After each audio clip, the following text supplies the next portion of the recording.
হাত চালিয়ে কর। বেগুনটা তাড়াতাড়ি দে। তোর মেজ দাওয়া ডালের সঙ্গে বেগুন ভাজা না পেলে মুখে ভাতই তুলতে চায় না। আজ তুই এসেছিস দেরি করে, জানিস তো সকালে সবাই স্কুলে যাবে, অফিসে যাবে। ডালটাও তো এখনো সাদলাসনি। আর একটা গ্যাস জ্বালা। আজ দীপা আবার বলেছে কুরকুরে আলু ভাজা চাই। আমি আলু কেটে দিচ্ছি, তুই কড়াটা চাপা। চাপা দি।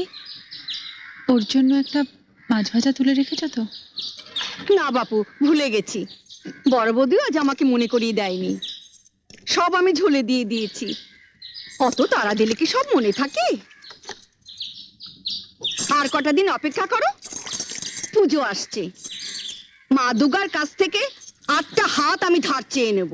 উফ, তোমাদের বাড়িতে 10 হাত না হলে কাজ করা আমার সম্ভব হচ্ছে নি। সরো।